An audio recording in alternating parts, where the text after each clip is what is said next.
And that is why we chose for ourselves the rule of law other than the rule of man. And this should give us some confidence even in the future, because when you accept, then you open your doors to anarchy, and anarchy will translate to lawlessness. So that today, if you feel like eating chips and we have a timetable, you will be going against the timetable because you feel like eating something different.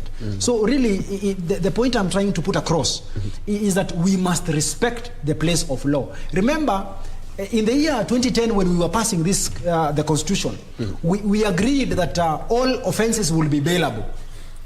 We accepted that even if you are accused of murder, if you are accused of treason, you will be given your cash bail and you will go home and await the trial. Troy. Yes. Wakili, let's first of all, cross over to the other side. This, let's cross over to and talk to Simon Achola, who has been on standby for the last 20 years. Simon Achola, good morning. You must be somewhere around Kondele stage. How is everything down at the Lakeside City? Fantastic, Victor Olo. Indeed, we are in the Lakeside City of Kisumu. And of course, we are keeping tabs on exactly what will be happening or the reaction of the locals here as, of course, we go towards midday when, of course, the Supreme Court is expected to be making that very crucial announcement that will, of course, tell Kenyans where this election will be going, whether they'll be going back to the ballot or the election of Deputy President William Ruto will actually be upheld, or whichever verdict that, of course, the Supreme Court will be giving. Nonetheless, we are here in Kondele, the exact place where things start here in Kisumu County. And, of course, many have said that this is the litmus paper of Kisumu County, and how the reaction or how people behave here usually gives a pointer of exactly what is happening across this region. And as I speak to you right now, if my colleague can actually just pan so then we get to see this place, is that you will realize that everything is still calm, very calm, but of course things can actually change at any point in time given what of course will be announced, or how the locals will be behaving thereafter after the announcement. But of course, as the clock ticks towards the midday, we will be actually here to ensure that we give you details of each and every action and step of what will be happening here in Kisumu County, so then we are well abreast with what is happening in this region. My colleague Wycliffe Okech will be in Bondo. Of course, he'll also be giving us updates of exactly what is happening in Bondo. Remember, Bondo is actually the hometown of the Azimio presidential candidate Raila Amolo Odinga, who is actually one of the petitioners in the Supreme Court. So, of course, there must be some level of reaction. Either they will be expressing disappointments or accepting the verdict, or somehow. So my colleague Victor Okech, Wycliffe Okech, is actually in Bondo to ensure that he actually gives you details as in the end folder in Bondo. But coming back to Kisumu, Victor, there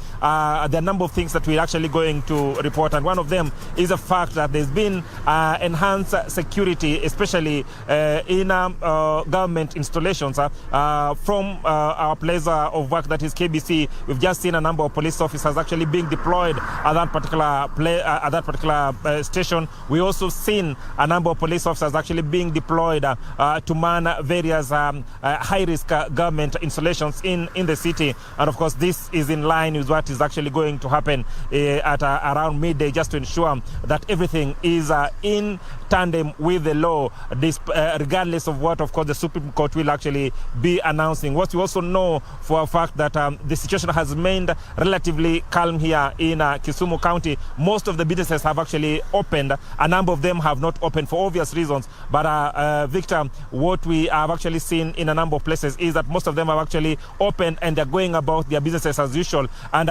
we have also seen just a few minutes ago, after, of course, the announcement that the verdict will actually be given at around midday, we've seen a number of schools releasing students to actually go home. And of course, this is a precautionary measure just to ensure that when they announce, and of course, students and pupils actually will be safer. We also talked to a number of locals here, and most of them have actually expressed the desire to actually maintain peace, not just before, but of course after the announcement of the Supreme Court verdict. So we'll be expecting that they'll actually stick to their promise that they will actually be maintaining peace. And of course, that has been the rallying call from various leaders from this particular region, and of course opinion shapers too. Each and every person, each and every leader who's actually spoken to, calling on the locals to actually maintain peace before, during, and of course after the announcement by the Supreme Court.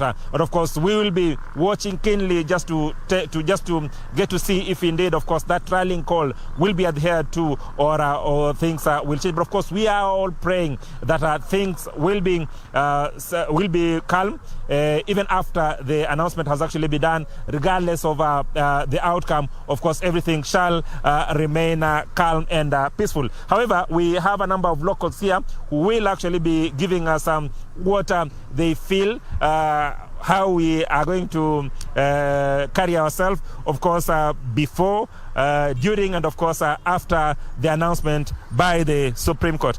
Habari gani ndugu? Salama sana ndugu yangu. Naomba niambie majina yako, wewe ni nani? Mimi naitwa Morris Ochieng. Wewe ni mkazi wa hapa Kondele? Mimi ni mkazi wa hapa Kondele. Morris, hadi sasa tunaona kwamba watu wamekaa kwa amani sana na watu wanaendelea na shughuli yao ya kawaida. Wewe kama mkazi wa Kondele, naomba tu uniambie wito wako kwa wakazi wa eneo hili, kwa sababu tunajua hapa ndipo iwapo mambo hayaendi sawa. Hapa Kisumu ndio tunaonanga mambo inaanza kuchacha. Tunaomba wito wako kwa wakazi wa eneo hili. Wito wangu, mimi kama mkazi wa Kisumu, tuko na amani, na hata ukiangalia unaweza ona tuko na amani, na kila tunatarajia hapa watu wengi wako na imani na mahakama. Wanajua vizuri mahakama watatoa maamuzi sawa kulingana na sheria yetu ya Kenya. Ndio maana unaona kwa sasa watu wako na amani, watu wanafanya vitu zao polepole, na hakuna vurugu yoyote hapa Kisumu. Tuko na amani. Vizuri sana Morris. Kwa wale ambao wameogopa na wako makwao, na wale ambao pengine wanafikiria kwamba kunaweza kuwa na vurumai, wewe kama mkazi wa Kondele unawaambia nini? Mimi nawaambia tukue na imani na mahakama zetu, tujue ile matokeo maamuzi ya watatoa leo, watatoa kulingana na sheria na kulingana na evidence walipewa. Sasa sisi kama wakazi wa Kisumu na kwa Kenya jumla, tukae na amani na tungoje hiyo matokeo. Tunajua itakuwa sawa. Ni muhimu kujua kwamba kuna washindi na washindwa katika mchuano wote. Okay. Vizuri sana Morris. Victor, of course, a very important message from one of the locals here that they have trust in the judiciary, and no doubt they believe that indeed at the end of the day, judiciary will be making a very informed decision based on the fact that was actually adduced in the court of law, in the Supreme Court. So we'll have another local here who will actually give us exactly what he feels about today's ruling. Nzuri. Nataka uonekane vizuri sana, naomba utoe kofia. Nzuri sana. Naomba niambie unaitwa nani? Mimi naitwa Peter Semio. Mimi ni mkaaji wa Kisumu hapa Kondele. Ni mtu wa pikipiki hapa, tutatarajia hapa mambo ya Supreme Court. But tunatarajia na mambo ya Supreme Court ikutole mambo ya nini? Ikuelezee as a court ifanye nini, ikuamulie. Kwa sisi hapa Kondele ni wakaaji, tumejua mambo ya vile Kondele nakaa. Tunatarajia tu mambo ya koti yenye taamua tu ndio sisi tutaenda nayo. Sisi mambo ya vita, mambo nini, Kondele saa hii imetulia. Tunatarajia amani, na tunatakia amani ifanye nini, iendelee tu hivi. Wakaaji wa Kondele tuko tu hivi. Viongozi wengi wa eneo hili, tukianza na governor, tukianza na MCA, wengi sana wamehimiza wakazi wa eneo hili watulie kabla na hata baada ya uamuzi wa koti. Wewe kama mkazi wa eneo hili unaona kwamba wakazi wa eneo hili watafuatilia mashauri ya viongozi wao? Uamuzi wa uongozi wa hapa, sisi tunatakia tu haki, na tunataka tu koti ifanye nini, iangalia haki ya watu. Sio waangalie vikazi wa watu, lakini sisi tunatarajia tuone haki yetu. Tulitoka kupiga kura na tunatarajia kuona haki yetu vile nafaa. Asante sana Simiu. Simiu, of course, one of the boda riders here in Kondele, of course, just telling locals that even as we await for the Supreme Court ruling, that indeed we must maintain peace and order and, of course, abide by the law. A very critical message, of course, Victor, that has actually been passed over and over again. However, Victor, I also just want to briefly tell you that one key issue that Professor Peter Anyang' Nyong'o has actually insisted over the years has been the fact that even when people are actually demonstrating, they must ensure that they keep off the CBD. He says that destruction of property, injuring of people, and of course any other untoward behavior works towards harming the very economy of this region. And of course he's not of that opinion, and he's repeatedly called on the locals to actually maintain peace. And even if they want to demonstrate for whatever reason, it must be done within the confines of the law.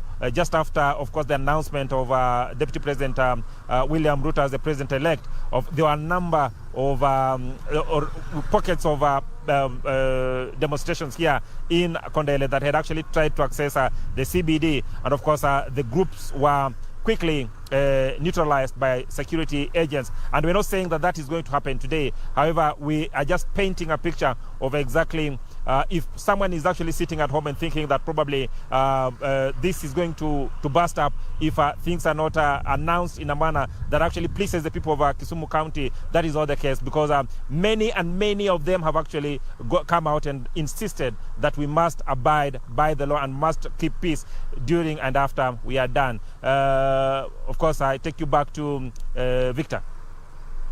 Last week, the U.S. Ambassador, Meg Whitman, was in Kisumu and held a meeting with Governor Anyang' Nyong'o and security agencies there in Kisumu. And there was a travel advisory which was issued against people traveling to Kisumu and even U.S. citizens working in Kisumu. How do you think, and how did this message sink down with the residents there and even the Victor, government the himself? travel advisories that were actually issued back, the governor and of course leaders from this region have actually consistently lashed out at those travel advisories. However, they have maintained that there's need for actually to ensure that peace is maintained in this region. So that is very much in order. However, they say that this remains a very peaceful region, and it must be looked in terms of being a peaceful region and not looked in the precincts of course, what the travel advisories have actually been put out there by the U.S. government and other European nations. Simon Ashola, thank you so much from Kisumu. Please just stand by just in case of anything, and kindly let us know what will happen from the lakeside of Kisumu. All right. Ben Troy, before I hand it over to you, I think it's now time to exit the stage and give it to Regina, who will also sit on this seat to take this discussion to the next level. But for me, it's a good morning. Ben Troy, you can take it over. Thank you so much, Victor. And I'll begin exactly where Victor and Achola were having a conversation in terms of the travel advisory. And gentlemen, I would like you to dig into this, because it's not the first time that we are having these advisories, and the good thing is that as Kenyans, we've always maintained peace during, not always actually, talking about the last two election cycles, this and the last one, we were largely peaceful. And something that always comes up when you talk about Kenya and anything big from Kenya is that if Kenya sneezes, the whole region gets that cold. And I remember, Wakili, you talked about how US had even mentioned Kenya when you talk about the electoral process. What precedent or the jurisprudence that we have in the Kenya, in our country, what can you say in relations to the decisions that we make that not only affect us, affect the region, and maybe a good example or whatever example to the rest of the world? Thank you, Ben Troy. That's a very good question, because Kenya is a big brother as a matter of speaking, in the region, and by region we mean Africa, and sometimes to the world, because what happens here is really of keen interest for the Western countries, because one, they have a lot of interests around here. The U.S. has the embassy. The U.S. embassy is it should be the largest in Africa. They have a lot of contingent around the logistical issues they deal around the region. It's coordinated from Nairobi. So if Nairobi is catching a cold, then the U.S.'s interests and the region will be affected. Same to the Western world. That is one. Secondly, the other East African community, Kenya, has almost one of the largest, has the largest economy, which almost combines the rest of the economies, except now that we have brought DRC now, that is going to change. So the region depends on Kenya a lot, especially as a gateway for goods and services. I was reading the newspaper yesterday and I saw the business, if I'm not so wrong, the business daily saying now business will resume once the decision is given. I'm like, why did it stop in the first place? Because they were not voting. They were not voting. Somebody on a container, carrying a container to DRC or to Juba, why should he stop his business? So there's a sense in which even business in the other places is really affected when we are in election, especially the 2007-2008 election. Uganda was really affected. And any small thing, I've been in Uganda at some point when Kenya has issues, and it's actually affected more than Kenya. So that means that it's something which they have to hold with bated breath, that, you know, let's hope it goes well so that we continue with our business. So that aspect is what it is that we are looking at. The US is a Kenyan friend, and it's important that whatever affects them affects us. So when they see something affect them and they don't have the courage to walk through it the way we have, courtesy of our constitution, I think that is something commendable. Remember, their constitution is very old. Ours is a bit new. It's 2010. And we had some safeguards which actually ensure that we act robustly to some of the things which affect us as a people. And it happened, it was given birth to after a serious crisis, so we do not need to go back there. As Kenyans, we have to see it through. Because in a sense, if anything happens in Kenya, it affects these other people. So we need to work as the elder brother. You know, when your elder brother whom you depend on seriously is affected, so your head is not clear. So we need, as Kenyans, first to do the right thing, then set up precedent. You see, after us annulling the election in 2017, Malawi, our good friends to the south, also had the courage to do the same thing.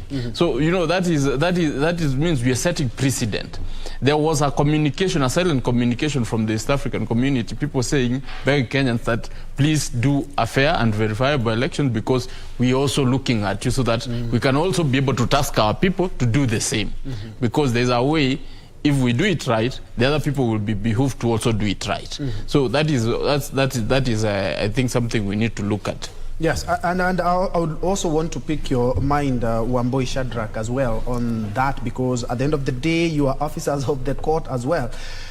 What precedent does that our decisions set? Because in 2017, the world was watching, and after that historic decision, Kenyans, even the countries that were not watching, were like, we need to watch how Kenya conducts itself. And as Gesori has talked about, is that even Malawi, and not only that, Kenya's example, the decision, the bold decision by the Apex Court, is being watched keenly, not only by our East African brothers, but by the rest of the world.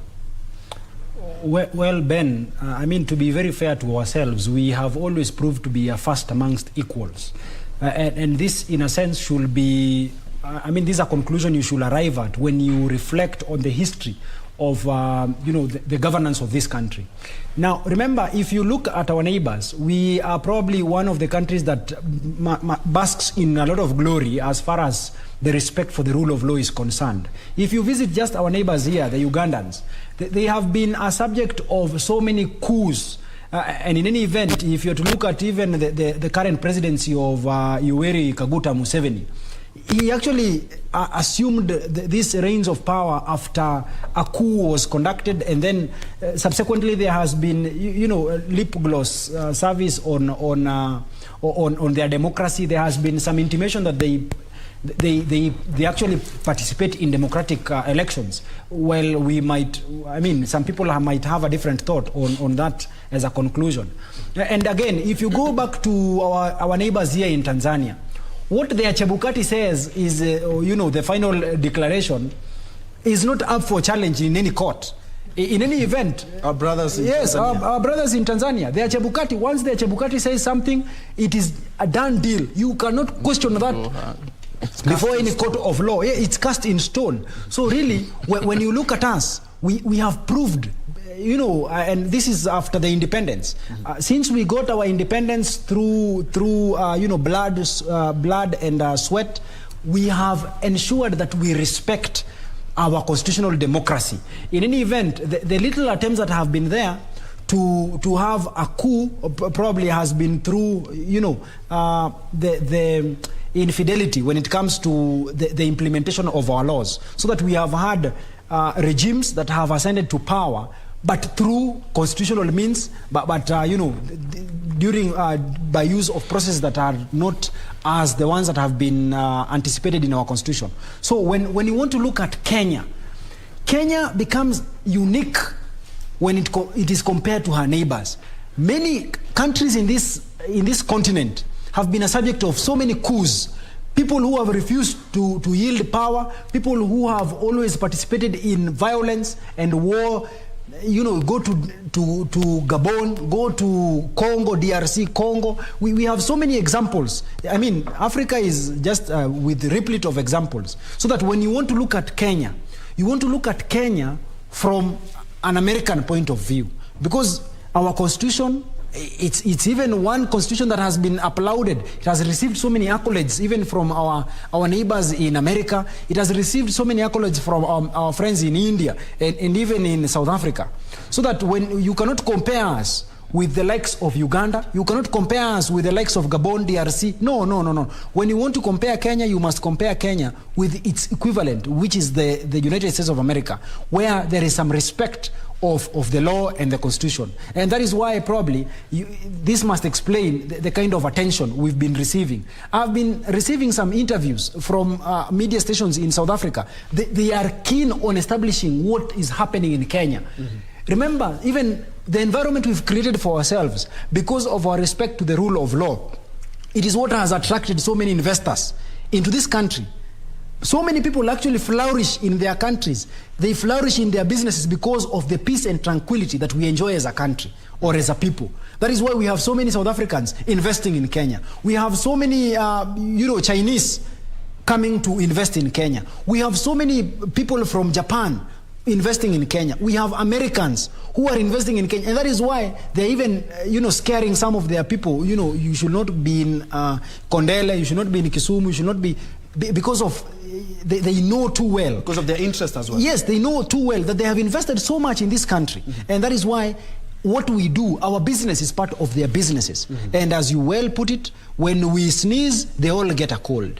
Yes. And I'll throw this on the other side. I will be coming to you, Wakili, on the Kenyan foreign policy, bearing in mind that, or judging by what has transpired in the last couple of years, just shows how strong our foreign policy is. I'm saying this because looking at the organizations that we've been able to head, IGAD, AU, East Africa Community, and also the non-permanent seat at the UN Security Council, just underscores how strong our foreign policy is, and all eyes are on this judgment. Bearing in mind that we even have judges, retired judges from other countries who are just seated there and watching, and of course they're going to write a report on how they have seen how the whole exercise has been. And as Kenyans, we also have another chance to cement ourselves in the annals of history in regards to how we conduct ourselves in this, not only in the judgment, but post-judgment.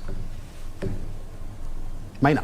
Oh, yes. The significance of Kenya to the global community can never be enough because in the colonial times we were said to be the gateway of the continent and East African region.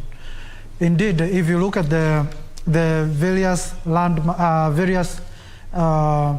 unprecedented verdicts that we have made in the Supreme Court for the last 3 presidential elections is actually a testament of what have actually been adopted by other democracies in Africa. And indeed, I've seen international media houses from advanced democracy complementing this particular electoral process in our country. I saw last night I was reading an article from the New York Times. I saw Washington Post also writing an article in regards to the whole process. And that underpins the interest that these people have seen in our electoral process.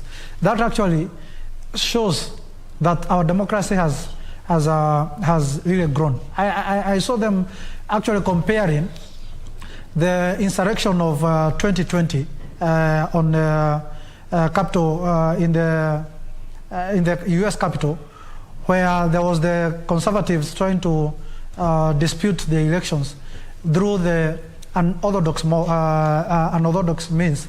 And they were comparing the experience then with how Kenya is handling its electoral outcomes. That is in 2017 and also 2022. That is the kind of maturity that Kenya has come into. And I must say that our constitution has really helped us in actually getting this global respect and also the regional respect from our peers in the region. And that is the kind of direction we should take as a country. Even in terms of the economy, we need to take the direction that our democracy has taken, where we have diversity in terms of the products that come from our country, and also how we govern our commercial sector, so that vibrancy can be realized and we can be able to have the strength that comes with the vibrancy of the economy. Where we are heading to, my brother Troy, is that there might be a unification of the East African region in some years to come. In fact, the drafting of the constitution of the East African Federation is underway. I think it was supposed to be out by 2023. So if as a country we get it right, how we govern ourselves and how we conduct our commercial sector, then it means even when we unify as a region, we are going to be having an upper hand in that unification in regards to offering leadership at the governance level and also at the economic level. And that's where we should head as a country. The Kenyan foreign policy is as vibrant. Remember, we have a concrete foreign policy that is documented. I think it is one of its kind in the African continent. And I think even as the next president comes, we can only improve on that foreign policy or make it even better, so that as a country we can have a country that is respected at the global level in terms of offering direction from the sectors of security, peace, and also the economic level. Because as of now, we are seen to be a regional superpower, but continentally and globally, we are still identified as a developing nation. How do we move from that status of a developing nation to a continental superpower and a global partner with the developed nation? It's by having a vibrant economy. And a vibrant economy comes with building an inclusive economy, irrespective of the strength of the enterprises that we might be holding as individual population in this country.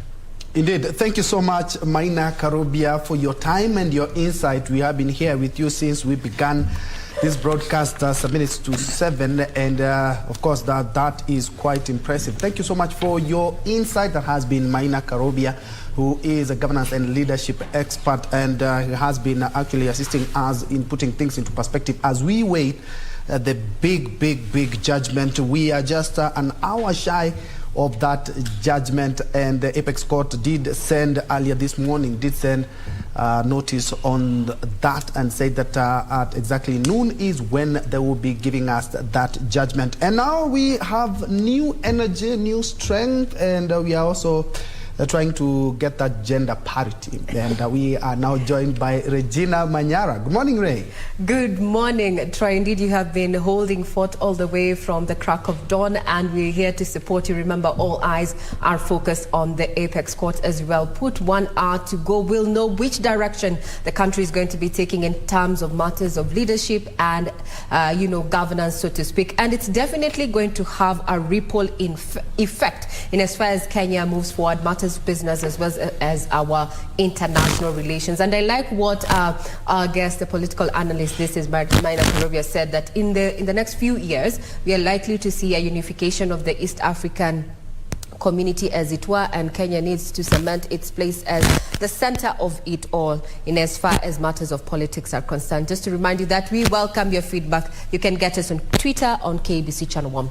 Now, as all eyes are focused on the Supreme Court and its decision that is yet to be made in the next 1 hour, let's take you down to Dagoretti, where our reporter Beatrice Getonye is covering, the CBC classroom, so to speak, with Cabinet Secretary there, Professor George Magoha. Good morning, Gatonye. How are you?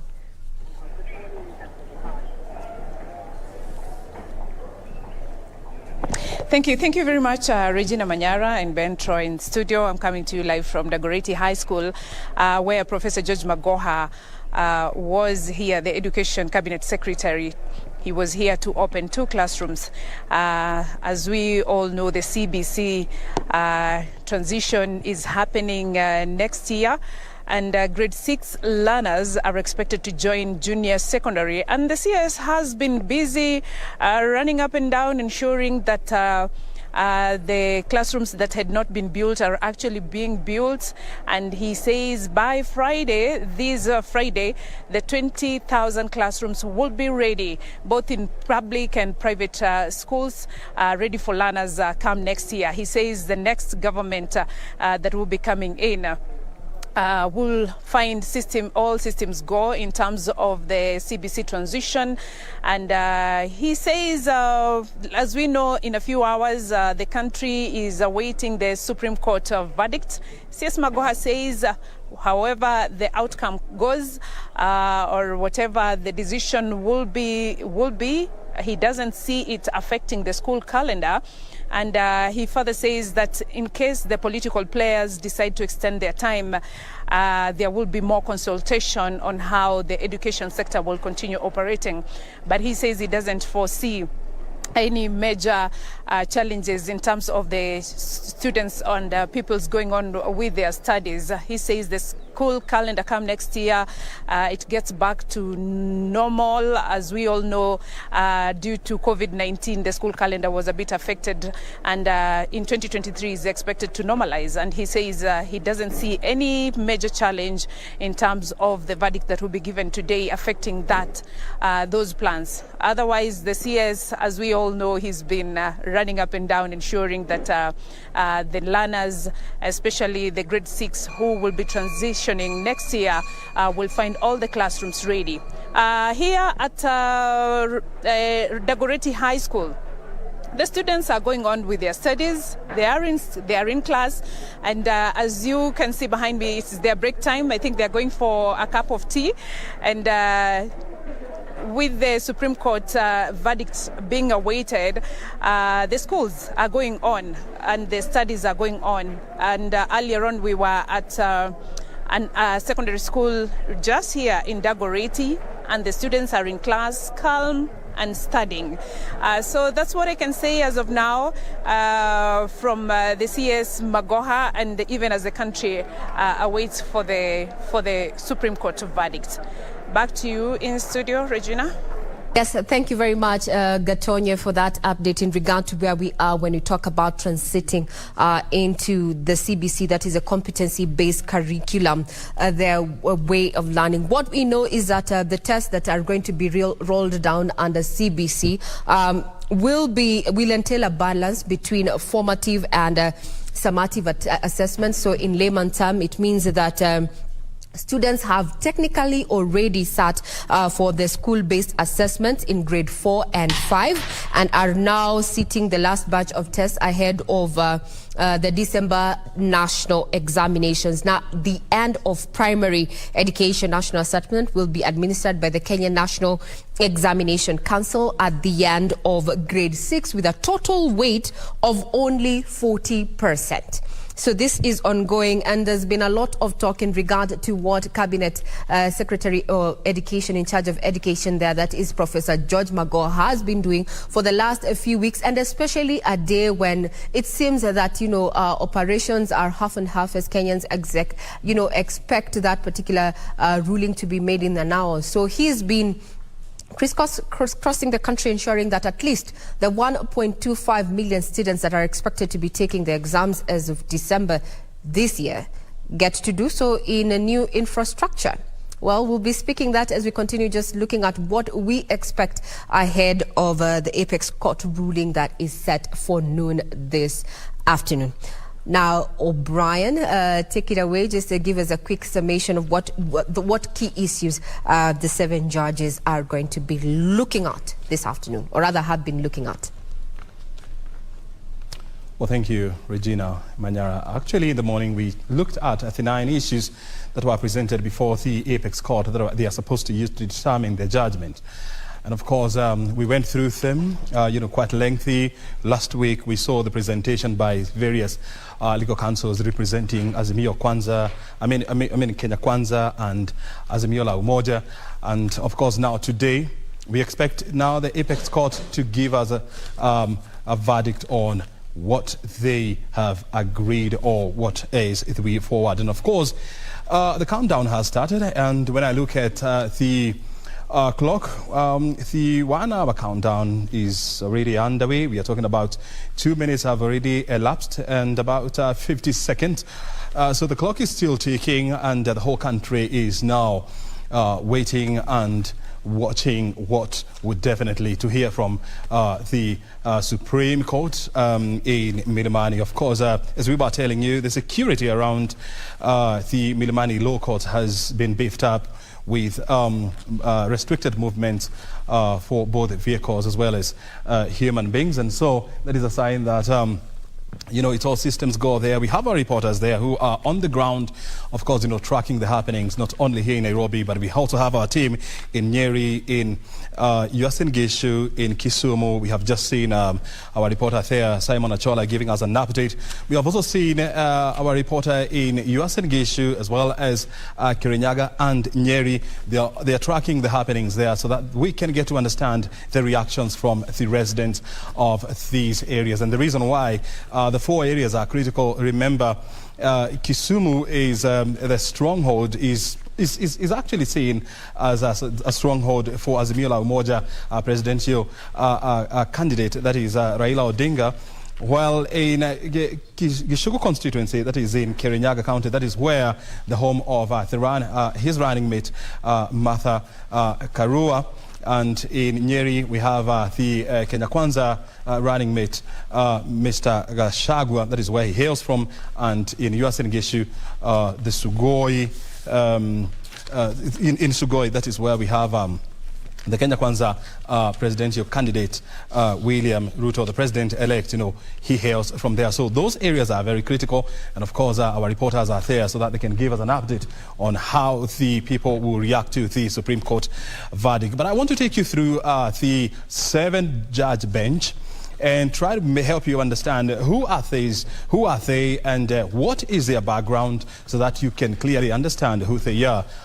Even as they make that very much awaited decision. And so we start off with the president of the Supreme Court of Kenya, that is Chief Justice Martha Koome.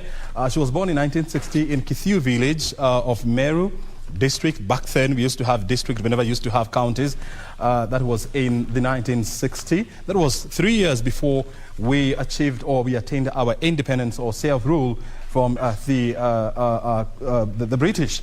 And so in 1986, that is about He graduated with a Bachelor's of Law from the University of Nairobi, and in 1987 he was admitted to the bar to be an advocate of the High Court after going through the Kenya School of Law, which is mandatory for any lawyer practicing in Kenya. And in 2010, she graduated with a Master's of Laws in Public International Law from the University of London. And why this day is very critical, remember, this is the day that Kenya promulgated its constitution, and she was a member, or she played a critical role in ensuring that this constitution was delivered in 2010. In 1988, she began her legal career as an associate of Madhenge and Mushemi advocates here in Nairobi.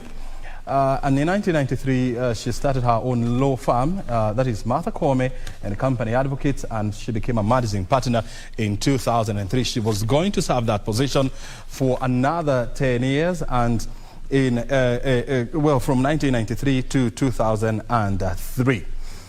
So in 1996, she served as a council member of the Law Society of Kenya. She's one of the people who is credited with bringing the vibrancy of the Law Society of Kenya, with, among others, Gitobu Manyara and other people, you know, who are critical in shaping the legal fraternity in this country. And she partnered with many other people, including the senior counsel, Paul Moite, who we just saw the other day. And so she has quite a big profile there. And she has also served as a chairperson of the Federation of Women Lawyers, FIDA, where she was important. Before you continue giving us, the bios of the 7 judges there, just to point to some of the pictures of what is happening at the Supreme Court. We see various councils have already started, arriving at the Milimani. Those are just live pictures that are coming to you there. Well, as you can see, we are less than 1 hour away from the delivery of that judgment. We have tried to just do a preempt. What are we likely to see? And from our eminent panel that we have in our studio is that there are only 2 ways that this could go. It's either a nullification or the election is upheld. And we all know if it's... we are looking at the upholding of that particular election, then we have 13th is the date, so to speak, for a swearing in. However, in the event of a nullification, we are likely to be looking at, in legal terms, either a rerun or a runoff, so to speak, one including the the petitioner and the main respondent there, that being President-elect William Ruto and Azimio flag bearer Raila Amolo Odinga, or well, the other might include the rest of the 4 candidates. But we are waiting to see. It's under an hour and we're here. Now back to you, O'Brien. Oh, absolutely, and that's what we are doing here. We just we are in studio. We are at the Milimani Law Courts just to observe what is happening there, and so we'll be crisscrossing over these critical places so that we can keep you updated on what's happening there. So we are still going through the profile of the President of the Supreme Court of Kenya, that is Chief Justice Martha Koome. And so in 2012, she was elected the chairperson of Kenya Magistrate and Judges Association. And fast forward in 2021, she was shortlisted for the Chief Justice position to replace David Maraga, whose tenure came to an end. And apparently, she managed to clinch the position, becoming her nomination was actually approved by the Parliament Committee on Legal Affairs, and she became the 15th Chief Justice and the first female to occupy that office in independent Kenya. So in 2021, the Justice and Legal Affairs Committee, as I told you, vetted her and recommended her. And so President Kenyatta appointed her as she took her oath of office at State House in Nairobi on May 21st, 2021. And in the same year, that is May 24, 2021, she assumed office at a ceremony that was held at the Supreme Court building. So that is a brief of the Chief Justice Martha Koome, who is the President of the Supreme Court of Kenya. Let's now go to the other lady who is critical in today's decision, and we are talking about none other than the Deputy Chief Justice of Kenya. That is who? Very good. Philomena Mwilu. She was born in 1958 and her career spans for over 35 years. In 1984, she began practicing law in Muthoga, Gaturu and Company, and later transferred to Mutunga and Company Advocates. In 1991 to 1997, she was a senior legal manager at Jubilee Insurance Company, serving in that capacity from 1999 to 2000. She was a board secretary of the Electricity Regulatory Board of Kenya, which actually was succeeded by the Energy and Petroleum Regulatory Authority. In 2006 to 2007, she was the deputy chairperson of the Energy Tribunal. And in 2007, she was a board director of Nairobi Water and Sewerage Company. In 2008, she was appointed High Court judge, first serving in the Commercial Court Division in Nairobi and later moved to the High Court in Eldoret. In January of 2012, she was appointed the head of the Environment and Land Division of the High Court. In October 2016, she was shortlisted for the position of Deputy Chief Justice of Kenya after the holder of the position, Justice Kalpana Rawal, attained retirement age of 70 years. Justice Mwilu emerged tops in the interviews, and the Judicial Services Commission picked her to hold the office of the Deputy Chief Justice. In 2017, she was part of the 7-judge Supreme Court bench that had and determined the 2017 presidential election, which was headed by Justice David Maraga, who retired. And of course, the court nullified President Uhuru Kenyatta's re-election and ordered for a rerun. Now, O'Brien, before you actually wind up there and just giving us a feel of exactly who is going to be or who is forming the 7-judge bench, so to speak. Well, let's take you down to Mombasa County, where we're joined by our very own Junaid Karisa to bring us up to speed with what is happening as Kenyans await that particular verdict on the presidential petition. Good afternoon. It's still morning. Junaid, how are you? Good morning, Regina. I'm at the Kenya Ferry Likoni crossing channel, and I'm joined by the residents just to give me a feel of the expectations upon the 12 noon verdict by the judgment by the Supreme Court. Tueleze tu unaitwa nani na matarajio yako ni yapi pole? Nataka nishukuru kwa nafasi hii kwa majina Nathan Mokaya. Naomba kwamba yale matokeo tunayoongoja kutoka kwa Supreme Court, uamuzi ule utakao toka uwe wa haki na kweli, si haki ya mwanadamu bali haki na kweli ya kutoka juu mbinguni. Tutashukuru na kuipokea na kuendelea mbele. Ungewahimiza Wakenya nini wanaposubiri? Wakenya wawe na amani na utulivu. Wakenya msibabaike kuenda kukimbia barabarani. Wanasiasa ni marafiki kule wako, na sisi tubaki kuwa marafiki hapa chini, tuendeleze Kenya yetu mbele. Sawa, asante. Karibu sana dadi. Tueleze tu waitwa nani na matarajio yako leo ni yapi? Mimi naitwa Mr. Jabeso Kwany. Kulingana na matarajio yangu kutokana na hii kesi ambayo iko kwa koti, sisi kama wapiga kura tutaipokea vile itatokea. Mtu yeyote ambaye atatangazwa kwamba ameshinda, sisi ni Wanakenya tunataka tufanya na yeye. Pengine una vipengele vidogo ambavyo ungependa Supreme Court kwenye judgment iweze kugusia? Mimi ningependa ya koti kuu, Supreme Court, ya kwamba they should follow the haki, the rightness of the court. Wasijudge bila weighing other side, lakini the justice, we only need only the justice to be done to the Kenyans. Asante. Kwa rai pengine wakaaji wa Mombasa wanaposubiria? You know, Mombasa is a peacemaking town. Always we believe in peace, and whatever shall come out, we shall simply exercise our peace as usual. Asante sana. Yeah. Dadi, waitwa nani pengine na leo hii matarajio yako? Je, una vipengele ambavyo ungetaka ile judgment iweze kugusia? Yes, kwa jina naitwa Mohamed Ahmed Hassan, na hudumu kama Secretary General wa National Kenya kitaifa kwa madaktari wa tiba za kiasili Kenya.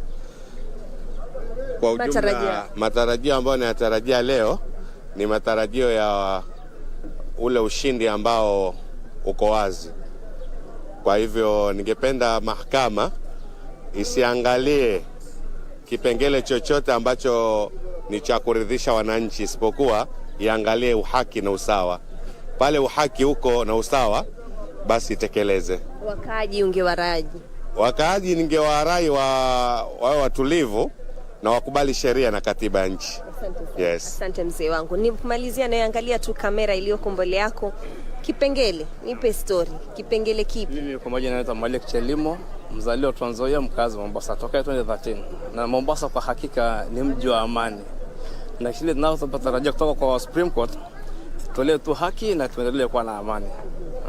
Kuna kipengele ni kipi ambacho ungependa kiangaziwe zaidi? Kile ningependa kiangaziwe sana sana, especially hii mambo after every 5 years tunarudi kwa mambo na kesi. Tungetaka hiyo kitu hiyo kidonda sugu itolewe kabisa. Kama ni uchaguzi utakafanyika ifanyike bila mambo zingine.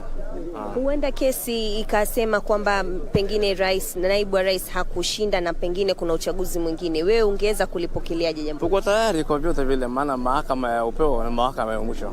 Na tutapokea kwa njia yote inayofaa. Asante sana dadi. Asante sana. Waitwa nani? Naitwa Jackson, mkazi wa Mombasa na kiongozi wa vijana. Tupe matarajio ya kwanza, nipe story. Vipengele gani ama ni kipi ambacho unaona kinafaa kuangaziwa zaidi kwenye ile judgment itakayotolewa? Commission ya IBC. Mimi sina shaka mahakama ya juu itafanya kazi yake na itatoa uamuzi kulingana na sheria. Sisi kama wa Kenya tuko tayari kupokea uamuzi wowote ule ambao mahakama ya juu itatupatia sisi kama wa Kenya. Je, unaona kwa mtazamo wako IBC ilifanya mukshili yote? Kulingana na mimi commission ya IBC ilifanya kazi yake. Sasa hizi zingine mimi naona ni kama ni commission tu ilifanya kazi yake kama vile commission yote ile inafanya kazi. Nruhusu wa mwisho, dadi waitwa nani? Na kuona na mzigo kweli, pole kwa kuchoka, jua ni kali kweli. Naomba uangalie kamera tu iliyoko mbele yako. Waitwa nani na leo watarajia vipi mambo na Supreme Court? Mimi naitwa Paul Akelo Barasa. Na matarajio yangu katika Supreme Court na tarajia ile uamuzi wa court ndio mimi nitafuata, kwa sababu sisi hapa nje tulimaliza. Imebaki mambo ya court. Supreme Court ikitoa uamuzi, sisi kama wananchi tufuate. Tusije tukawatoa wafujo, kwa sababu hali ya Kenya ni hali ngumu dada. Himizo lako la amani pengine kwa wakaaji wanaposubiri hiyo judgment saa 6 kamili? Mimi naomba wananchi wenzangu wawe wapole, kwa sababu hali ya Kenya yetu imeharibika. Sisi tusije tukatoa uamuzi ubaya na ile hali koti imemaliza.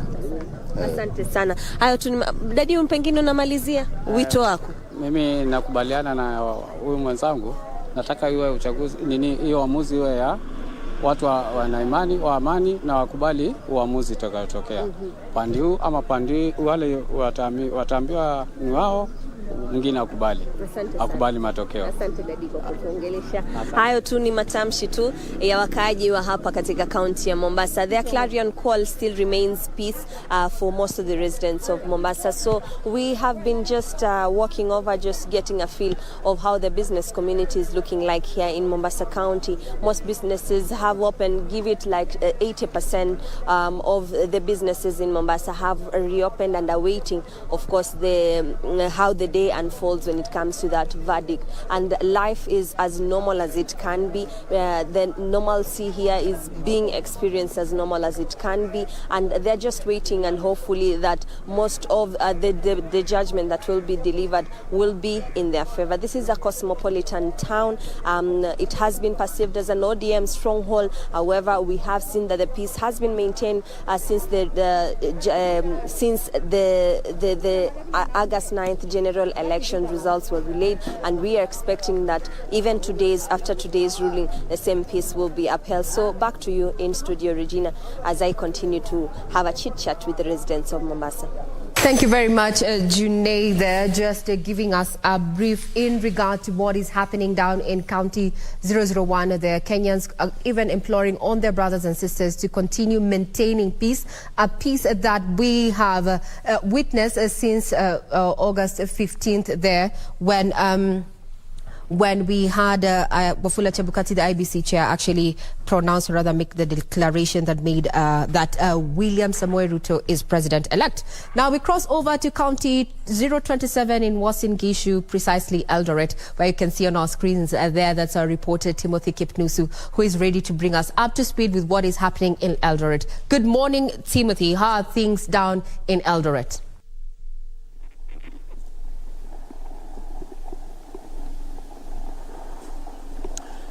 A very good morning to you, Regina Manyara, there at the Broadcasting House. Yes, indeed, I'm coming to you live from Uasin Gishu County.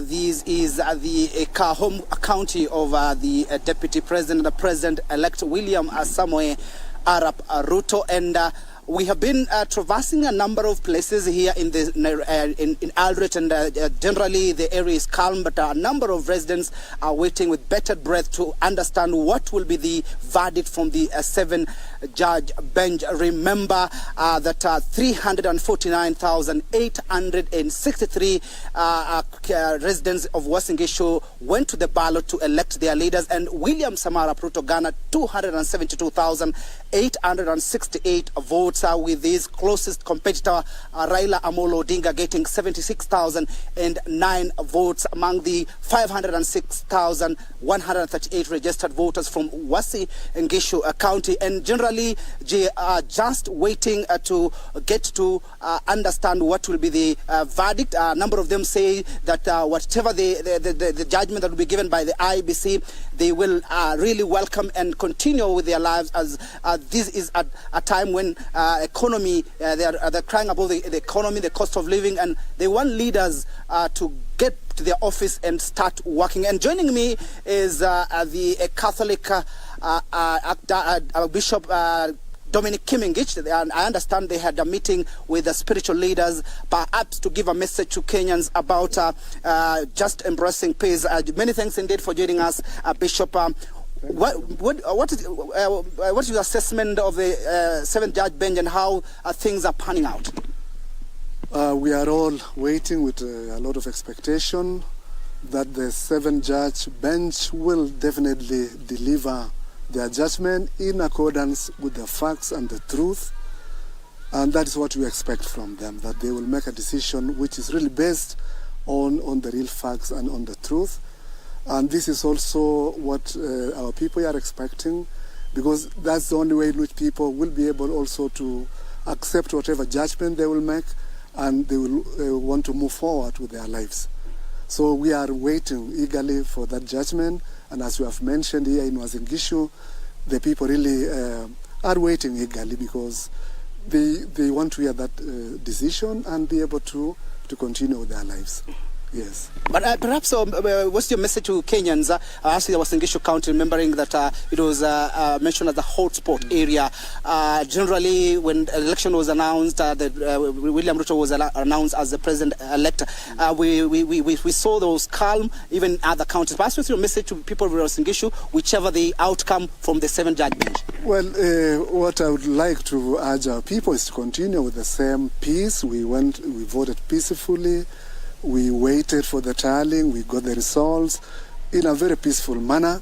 So we want to maintain that peace, because there's no point, there's no reason why people should say this is a hotspot. Let it be a hotspot of peace, not a place where people will cause chaos or anything like that. As you already know, even the president-elect himself said he will accept whatever verdict will be said. So I think that is very important for our people to remain calm. After all, these elections will come and go, and we'll continue with our lives. So my message is that let us maintain our peace, let us maintain our calmness, let us continue with our lives as we wait for the verdict.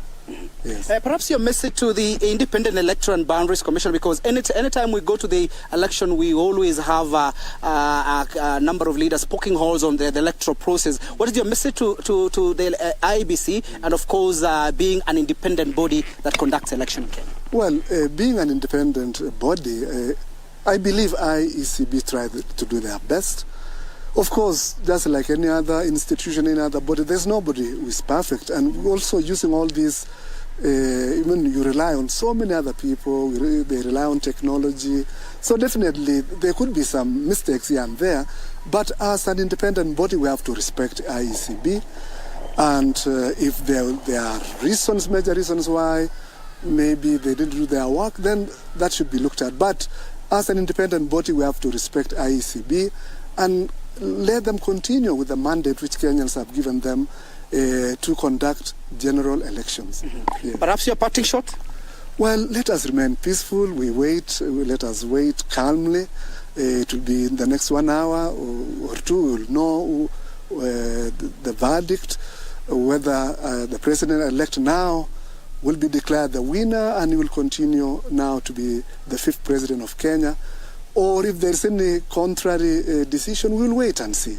Yes, but for us as Kenyans, let us remember that we are Kenyans. We have to maintain our unity. We are one family. We are one nation. Let us not allow all these things to divide us or to bring any animosity between our people. Let us live together and continue with our lives together. Yes. Many thanks indeed for talking to us, KBC Channel 1. There you have it, Regina. That is Dominic Kimengich, the Catholic, Eldred Catholic Archbishop, just making his remarks concerning the wait-and-see situation from the 7-judge bench. And of course, the most important thing is that Kenyans should remain peaceful, whatever the outcome. If the 7-judge bench will annul or affirm the win of Deputy President or the President-elect William Samoei Arap Ruto. A number of residents say they are tired of waiting and they want to go back to business, and they are saying that whoever will be elected or whoever will be mentioned as the president or whatever, if they are going to the ballot again, they say they will really welcome that idea, just to ensure that we have the president. The most important thing also they say is whoever becomes the president doesn't matter at all, but the leaders who have been elected down there, ranging from the governor, senator, woman member to the National Assembly, and the member of county assembly, those are the people they are focusing on to ensure that they have development in this particular country. From me, Timothy Kipnusu, I hand you back to studio, Regina Manyara. Now, before I let you go, Timothy there, and I know you're going to be keeping tabs awaiting that particular verdict to be delivered at noon. A quick question to the bishop there. What is his take in regard to, the role that the church, or rather the religious sect has played in regard to the August 9th polls? Maybe you can just ask the bishop that question. We really wanted you... Are you related to the effectiveness? Well, we will be getting feedback in regard to what the bishop there has to say in as far as the conduct of the religious sect has had run up to the elections and even during the elections, and such at a time when we have heard from various denominations they are calling for Kenyans to remain peaceful as they have been. We will be getting to that. Now, some of the shots that you're seeing on screen are just live shots from Milimani there, where the Supreme Court anytime from now, actually exactly 32 minutes from now, is going to be delivering their verdict on the presidential judgment there. Now, to just give you a list, the petitioner, that is Azimio la Umoja One Kenya Coalition, had a list of 42 lawyers who were litigating on this matter, and they were led, this team, the legal team, was led by senior counsel and Governor-elect there, James Orengo. He led this particular team that comprises of Feroz Nurwarji, then Philip Murgo, as well as Okongo Mogeni. Also in that particular team, and I can see we have just seen Tom Omolo there actually cross over. This is part of the Azimio legal team there, 42 lawyers there contracted for this particular matter. Under the case management team, we had lawyer Paul Mwangi, we had Jackson Awele, Julie Soweto, Velma Mauri, Professor Shihanya, Fred Orego, Dan Manzo, as well as Tom Masharia there. Just a slide past there. We saw that is Dan Manzo there, who just crossed there in that particular screen. That is just some of the Azimio team of lawyers there. And as far as the Kenya Kwanza team is concerned, they contracted 54 lawyers in this particular petition, and they were led by senior counsel Fred Ngatia, leading a team of 4 first. That is Kioko Kilukumi, we had Kirago Githenji, and Professor Kithure Kindiki. Also, a part of the team, in as far as the case management aspect is concerned, included prominent counsels like Katwa Kigen. This particular team by Kenya Kwanza also featured ICT professionals there. Just to look at, the 50, we had Raymond Bet, Edmond Kiprotich, Geoffrey Rono there, Geoffrey Koech, Duncan Kichamu, who is a statistician. And as we have seen in the dailies even that we have captured, that have been captured, and the headlines there is that it's been an issue around ICT based, the process vis-a-vis the tally, and ICT has been adversely mentioned. What you're seeing is, I think, the team from the Kenya Kwanza team there, as well as Gideon Wegai there, former AG there, walking in with a team of counsels there. And that particular had made some light moments, and we began this particular petition there. And those are some of the color that we saw as we continued the coverage of the supreme battle there, so to speak. Either way, in the next 29 minutes, we are likely to see, we are seeing Wajakoya there with his durag also joining in. You can see this, we are 29 minutes to go, and we are likely to know which way the axle is going to land in as far as the presidential petition 2022 is concerned. I would want to quote some legal counsels there, what they have had to say in regard to, how confident they are of a supreme victory. And I want to quote Mahat Somane. And he has been, very key in representing the IEBC there, and says there were no foreigners and no form displayed on the IEBC portal that was not the original, which includes security features. There's been conversation. What has been put on the IEBC portal? Is it a factual? Is it not? Is it a fake? And as by the end of Friday, we had several, hashtags trending on Twitter there, at least so to speak, about Jose Camago there, who apparently was a name that was adversely mentioned during that particular petition. I'd also want to quote George Morogo, who said that IEBC chairman has made considerations of his staff who are facing arrests and intimidation and decided not to wait another day. This was a question in which IEBC chair Wafula Chebukati found himself the crook, so to speak, in regard to the challenge in the manner in which he made the declaration after the August 9th polls. Now, Zerhabu Johan Mohammed said the Constitution talks about the commission, not the commissioners or the chairperson. He cannot be equal than others. That's a question in regard to matters of the IEBC and way forward. And we have our guests here who have been chipping in and giving their views in regard which way forward as far as IEBC is concerned. And I'm talking about constitutional lawyer Shadrach Wamboi, as well as Gibson Gesore there. The question of IEBC, is this where we draw the line? Are we going to change in as far as the electoral law is concerned? After we saw what happened, we have 4 dissenting commissioners. We have a chairperson who, though criminal charges have not been leveled against them, there's been talk around, especially with the petitioner, saying that he should be found culpable of malpractice and that. But by end of today, that is exactly 26 minutes from now, we will know the direction in which we'll take in as far as the August 9th petition is concerned. From the screen, security is quite beefed up at Milimani, as you can see there. And also, there was a communication made earlier in regard to the roads that are going to be blocked, just to ensure that this particular process runs simultaneously and seamlessly there. And it was made public, and including KBC Channel 1 actually carried that story to just enable you as a Kenyan citizen go by your duties, being asked to remain peaceful and calm as we let the 7-judge bench there, led by none other than Chief Justice Martha Koome, tell us which direction the presidential petition is going to take.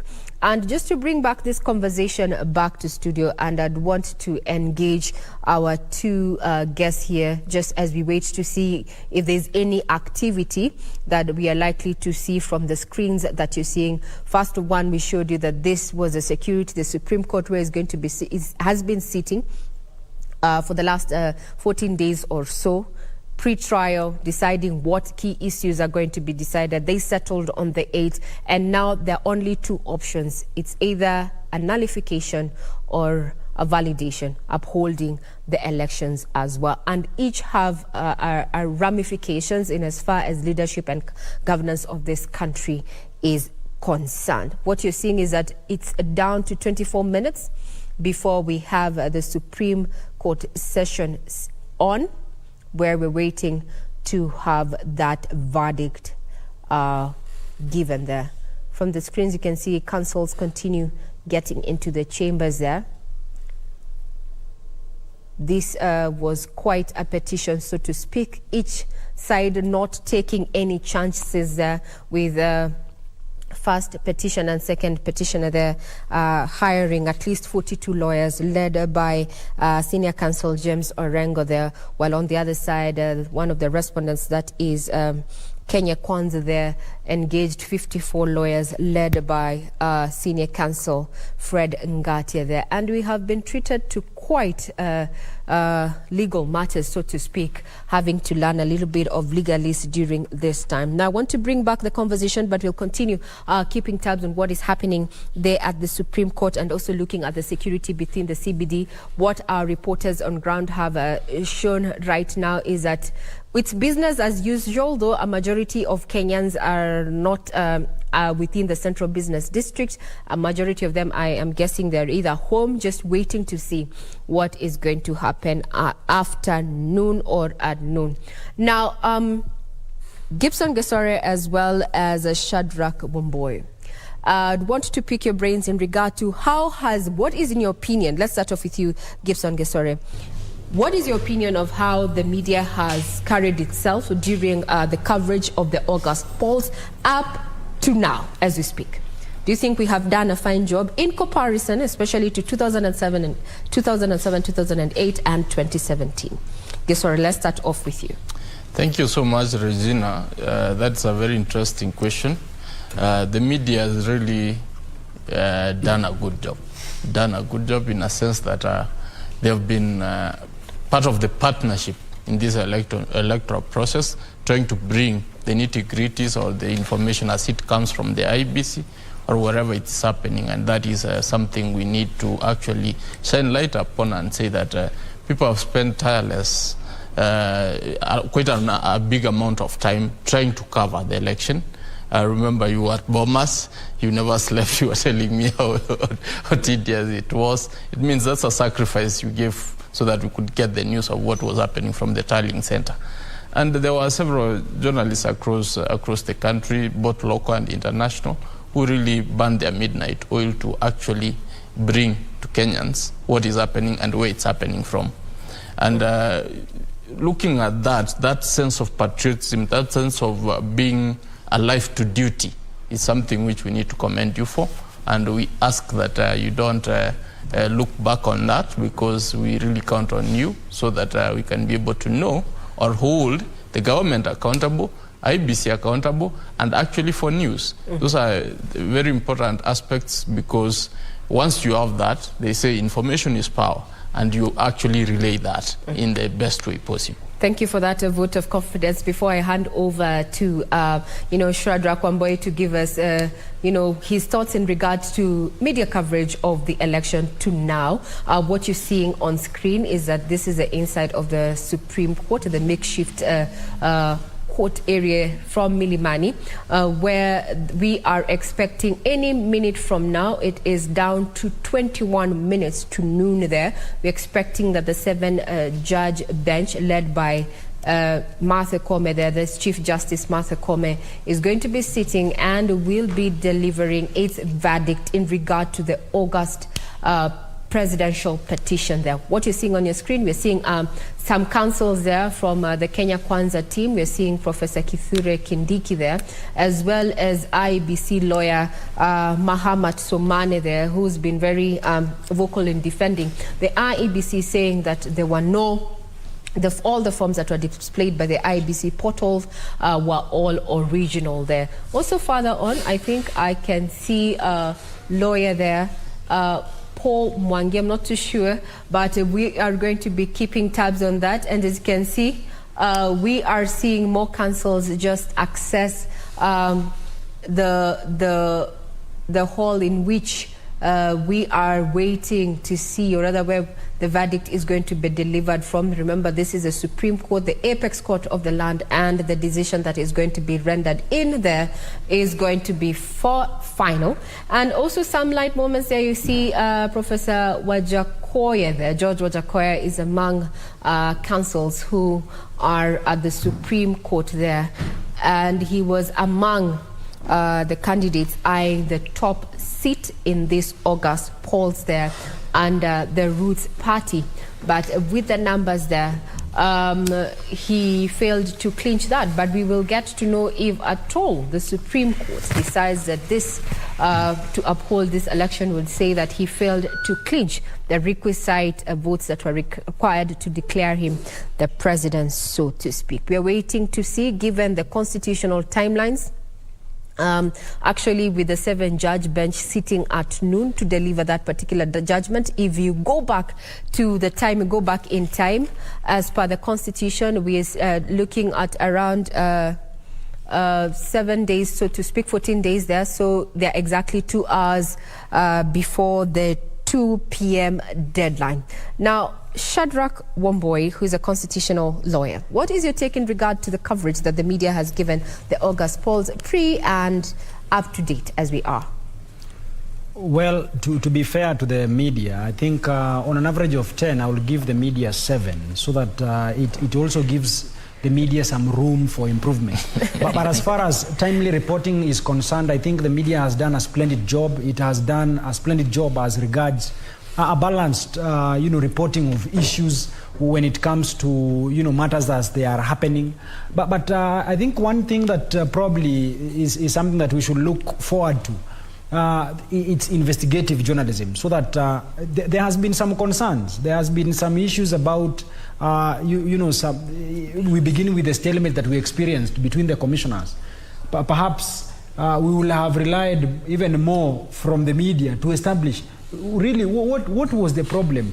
Is what Chebukati has been saying really the truth, or is there something more than what is meeting the eye? So probably I think going over and above what has been quite apparent. I think the media has in the previous past told us or taught us so many things from the use of their cameras.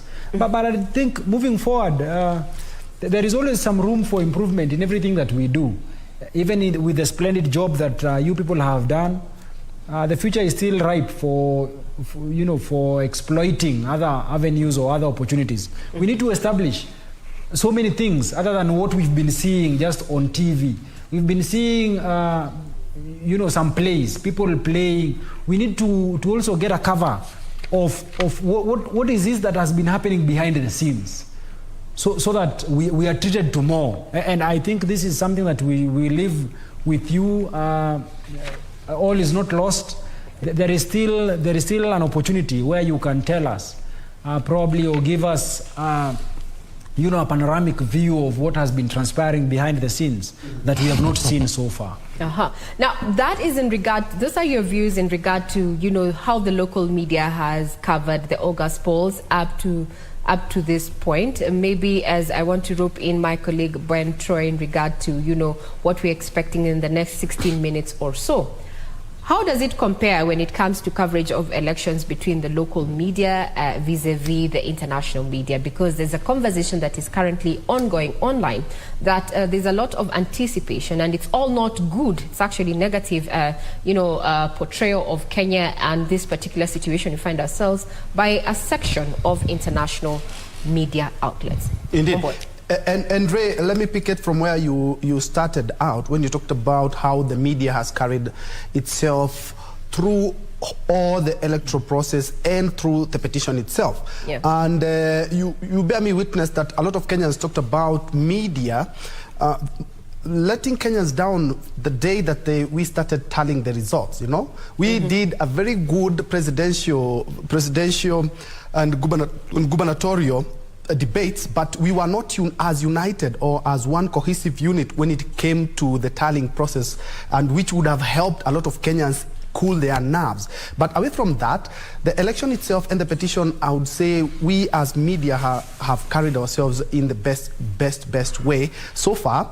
In the great words of Wakili here, is that we still have some room to improve as based to how we cover and how we write our report. Because looking at what we see the same thing, but at the end of the day, when we go down to write our story, sometimes you find some discrepancies here and there.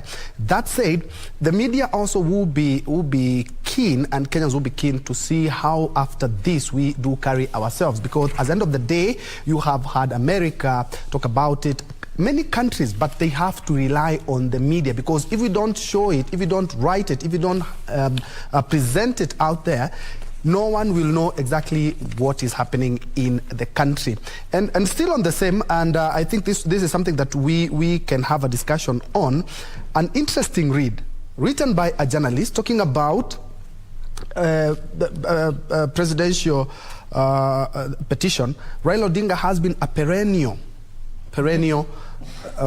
petitioner when it comes to this, and that person is arguing no matter how this goes, either his way or not, he will be credited in fighting the fight and actually trying to solidify our democracy. I don't know how Wakili Gisore you view this, but at the end of the day, despite his hits and misses, because he's had some wins and some losses as well, is that he has enabled Kenya to be a democratic country, and also single out some of the things, because in 2017 what the Apex Court talked about are some of the things that we have been able to implement in our 2022 politics, and at the end of the day, win or lose, we still be credited in solidifying our democracy. Sorry. I think, Ben Troy, it's I want to thank you for raising that issue about Raila Amolo Odinga.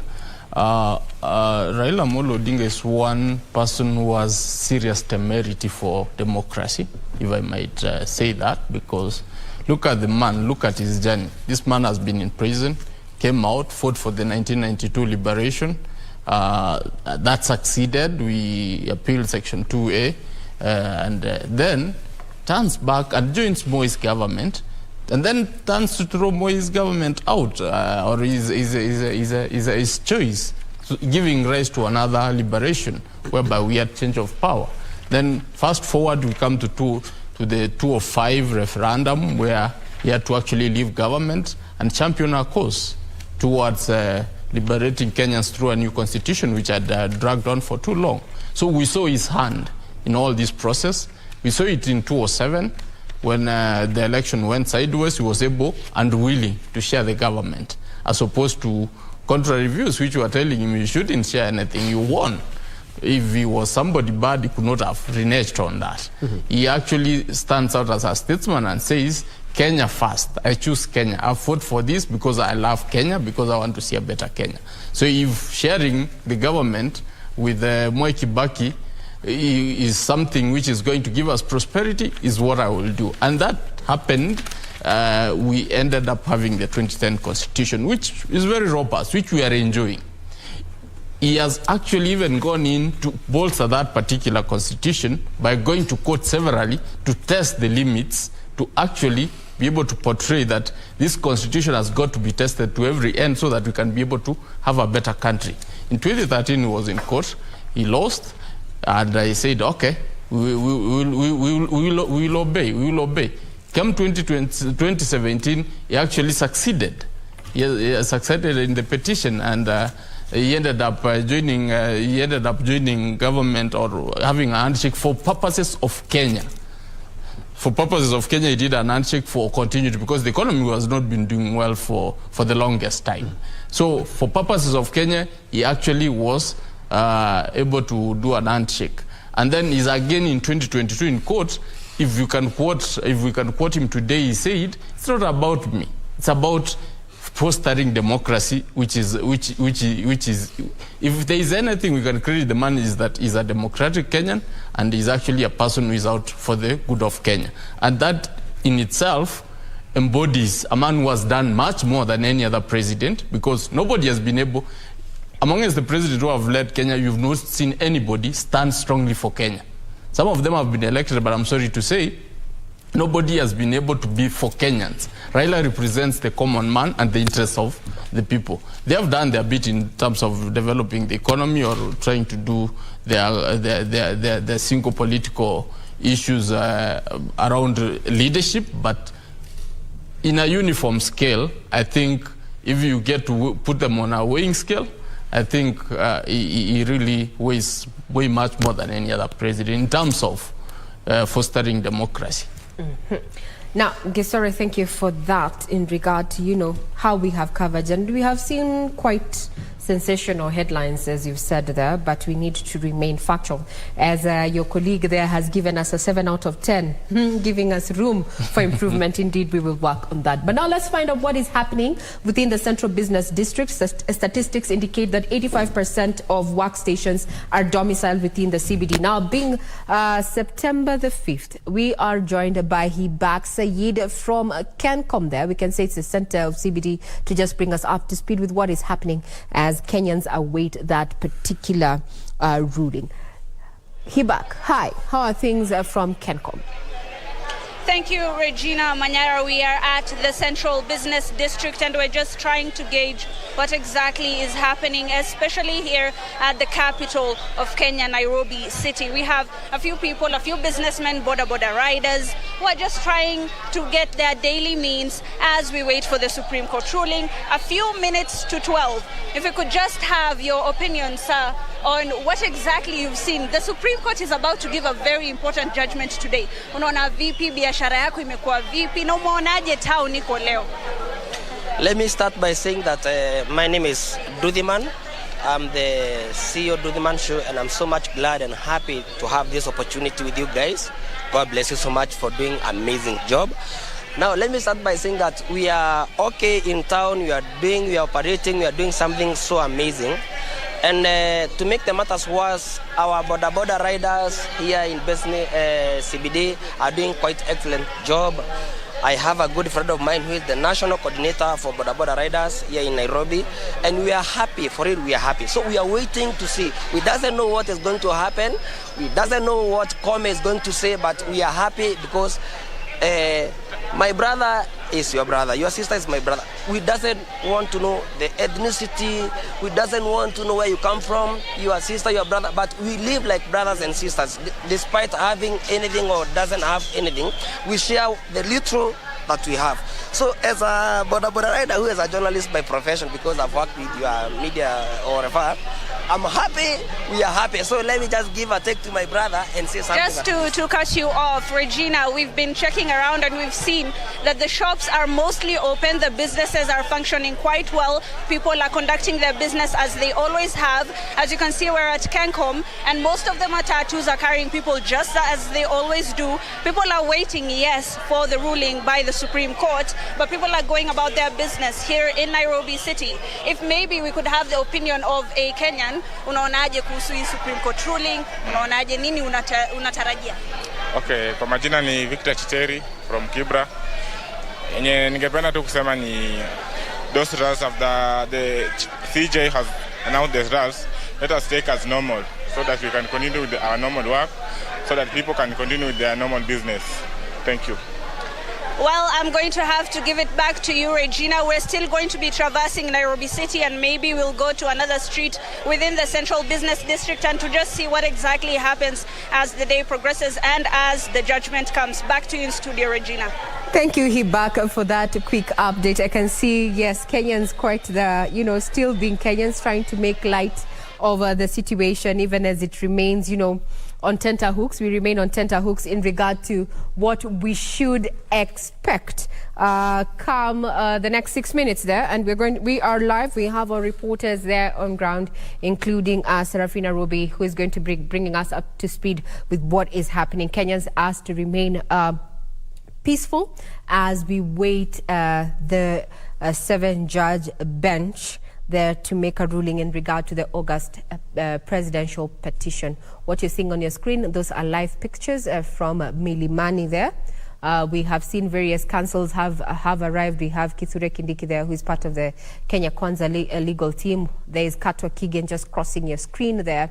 Further ahead there, we are also having other councils who are either have been representing the respondents or the petitioners there, all looking calm. At the end of the day, we have there has to be peace and justice going forward.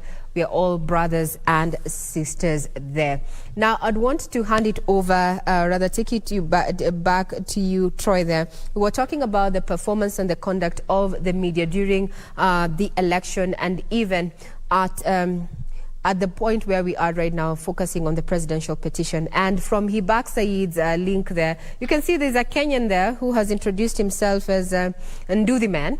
And what I am actually proud of is that during this particular election, we did not have an issue of, sensation, so to speak, with the Githeri man aspect and such. We did not see this. We kept it to matters of fact. And I would want to say, let's toot our own horn as a media fraternity there. But it was a light moment to try and see that there was a gentleman behind Said Hibak there, calling guys to tell them, hey, you need to watch us. You need to watch us from KBC Channel 1. I'm live. Well, we also want to welcome your feedback. You can get us on Twitter on KBC Channel 1. But before we get to read what you have to say on Twitter and the expectations, we want to take you down to Kibra, where we're joined by my colleague Irene Mchuma Odim to bring us up to speed with how things are looking like in Kibera. Good afternoon.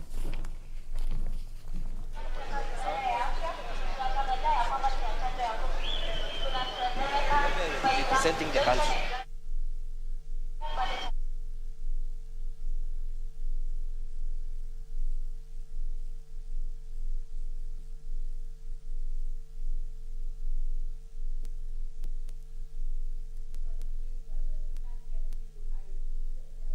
Get the sound corrected, we'll be getting back to you. We are domiciled in various parts of the country just to keep tabs on what is happening as we await the much anticipated verdict on the presidential petition of August 2022 there. Security has been beefed up. A communication was made to Kenyans, especially who are operating within the Central Business District. Various roads were closed, including Gong Road there at the junction of NHIF there, as well as, some motorists redirected not to use the Haile Selassie Avenue there to just try and keep crowds out of Milimani there, where the 7-judge bench is going to be giving its ruling.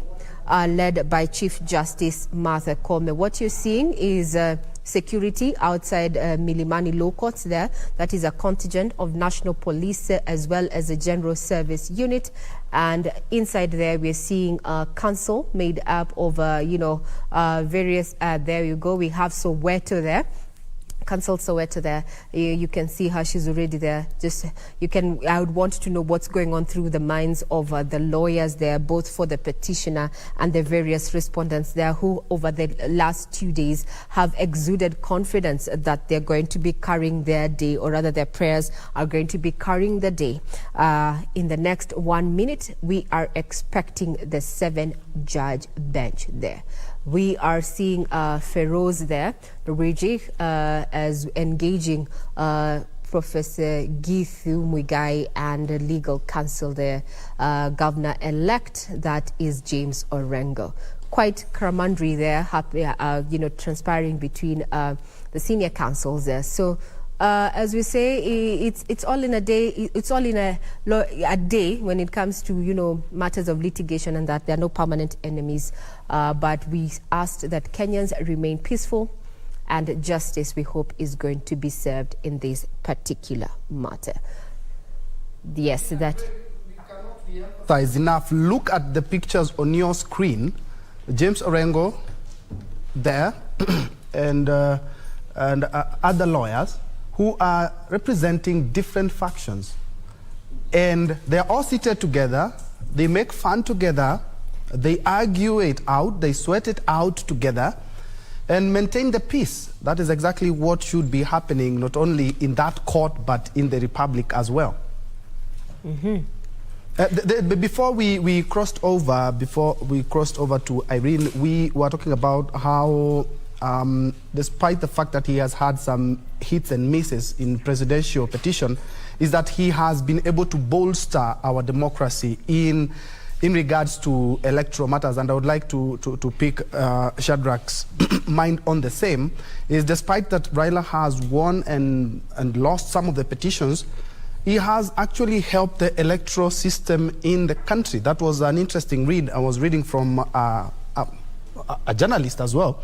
And on the 7 out of 10, yes, I do agree, because there are some journalists still talking about a ruling. We don't expect a ruling, we expect a judgment today, because it's the final product of what they have been hearing for the last couple of days. Wamboy, I would like to pick your mind on the same. Well, there is a lot to admire from the two gentlemen who have been, entertaining us with this presidential dispute. And one thing you will give to Dr. William Samoei Ruto first is his spirit of resilience. That spirit of, when he wants it, he goes for it. I mean, that is something admirable from his humble background. That is something that you will have to admire and acknowledge. On the other hand, you must acknowledge the kind of contribution that the Right Honorable Raila Amolo Odinga has given us as a country. So many things. I mean, the laws that we currently enjoy have we actually enjoy them largely because of the contribution he has made, the kinds of pain he has had to go through.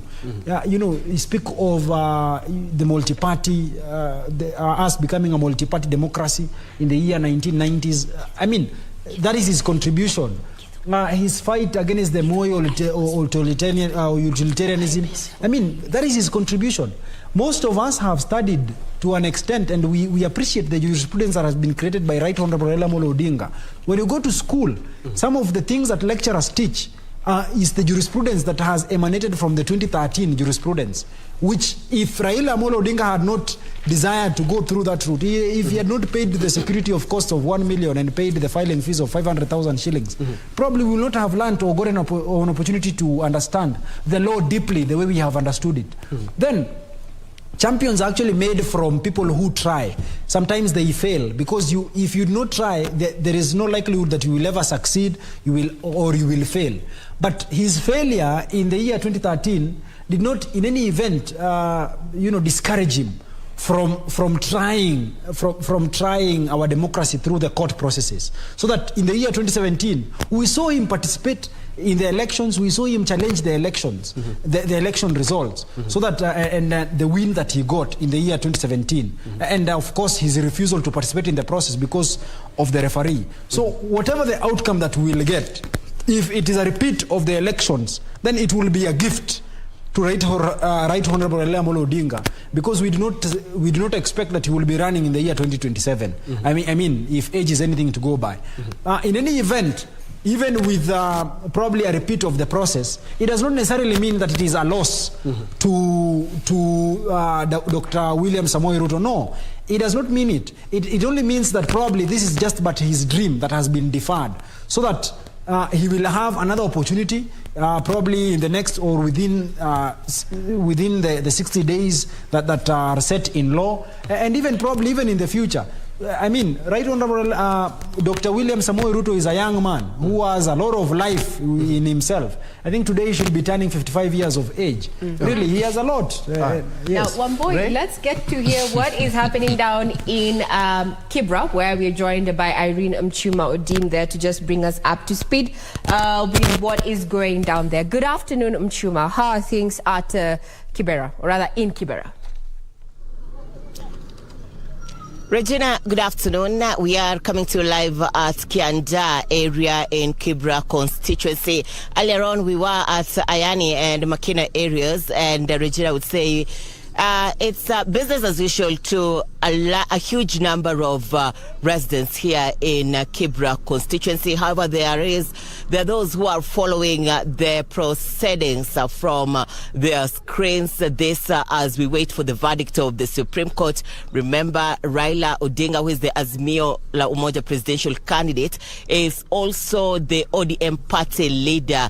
And Kibra constituency has time and again given him a back wherever he's making a move politically. And interestingly, Regina, unlike what many people would anticipate, that many people will remain at home and not go back to the business, is business as usual for many residents here in Kibra constituency. In fact, the shopkeepers, the tailors, the welders are going on with their business as usual. The matatu operators, boda boda riders.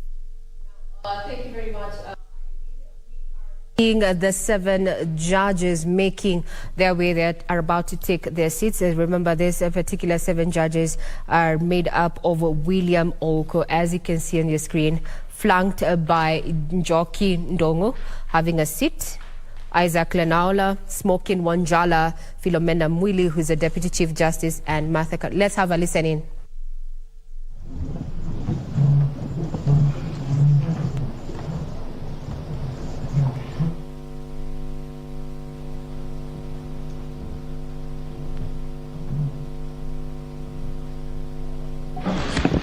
Good afternoon and welcome to the Supreme Court of Kenya for the delivery of judgment in presidential election petition number E005 of 2022 as consolidated with E001, E002, E003, E004, E007 and E008 of 2022, Raila Amolo Odinga and 6 others versus William Ruto and 13 others.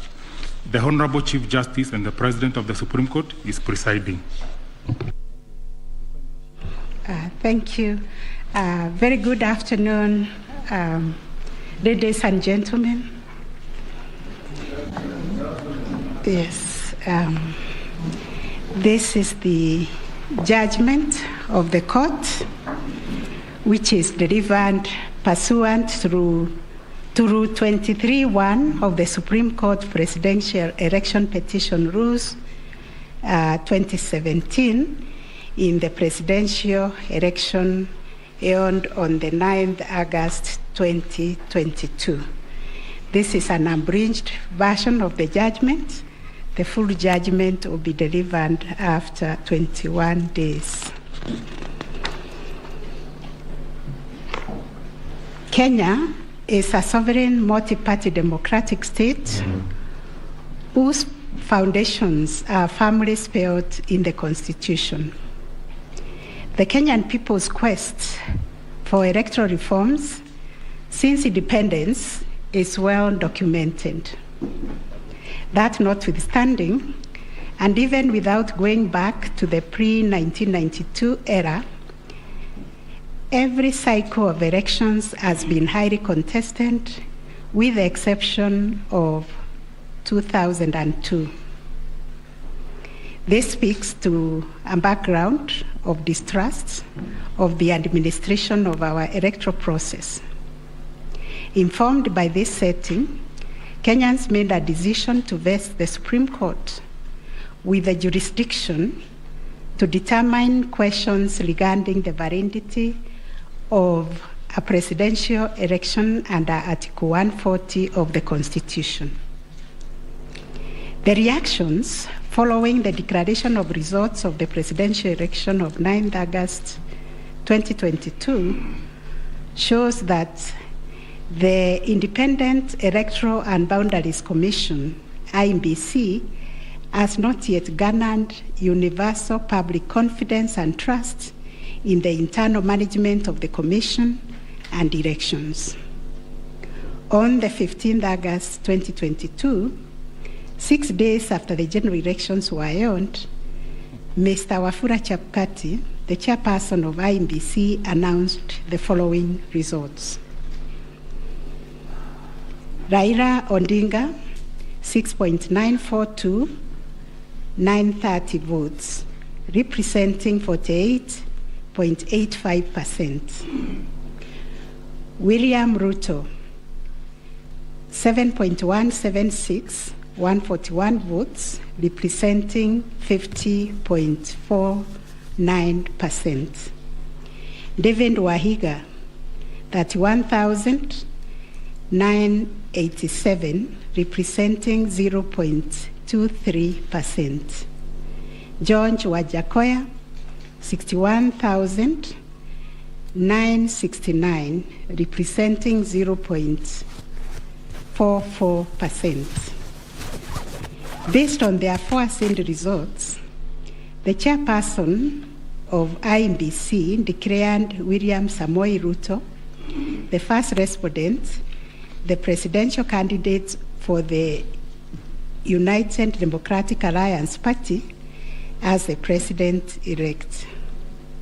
This declaration has precipitated a total of 9 presidential petitions that are filed before us, to wit, number 1, presidential election number 001 of 2022, John Njoroge Kamau versus Wafula Chebukati and 3 others, and Raila Amolo Odinga and 7 others named as interested parties. The second petition is presidential election number 002 of 2022, Youth Advocacy Africa and another versus IEBC and 12 others. Third petition, presidential election petition number 003 of 2022, Kerif Khalifa and 3 others versus IEBC and 3 others. Fourth petition, presidential election petition number 4 of 2022, David Kariuki Ngari versus IEBC and 9 others. 5, presidential election petition number 5 of 2022, Raila Amolo Odinga and another versus IEBC. 6, presidential election petition number 6 of 2022 by Moses Kuria and others versus Honorable Raila Amolo Odinga and 4 others named as interested parties. Number 7, presidential election number 007 of 2022, Okia Omtata Okoiti and others versus IEBC and others. Number 8, petition number 008 of 2022, Julia Nyokabi Chege and others versus IEBC and 3 others. And the last one but not least, petition number 009 of 2022, Ruben Kigame Richete versus IEBC and others. In addition to these petitions, we received a total of 24 interlocutory applications and 1 preliminary objection, which were filed in this court.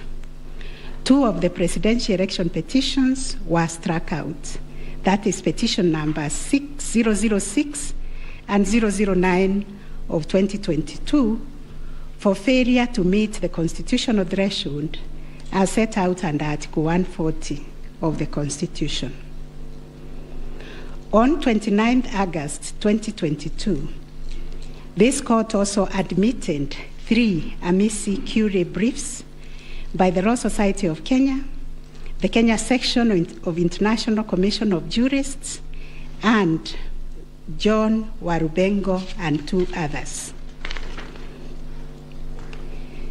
Upon perusing and considering the issues raised in the remaining presidential election petition, numbers 001, 002, 003, 004, 005, 007, and 8, the responses and the submissions found thereto, this court found that all the 7 petitions substantially raised similar issues and sought similar reliefs. Consequently, on 30th August 2022, this court ordered that the 7 petitions be consolidated and designated Presidential Election Petition number 005 of 2022 as the read file. From the consolidated petition, the responses filed and submissions filed by all the parties, the court crystallized the following issues for determination. And those issues are there. We have repeated them several times. I will not read them. Having considered and deliberated upon the consolidated petition, the attendant responses, submissions, and also considering the amici curiae briefs, we now make the following determination on issue number 1, which is whether the technology deployed by IEBC for the conduct of the 2022 general elections met the standards of integrity, verifiability, security, and transparency to guarantee accurate and verifiable results. As noted in the introduction, lack of trust in the electoral system has endured in Kenya for a long time. This led to the introduction of electoral technology following recommendations made by the Independent Review Commission on the general elections held on the 27th December 2007, popularly known as the Kriegler Commission report.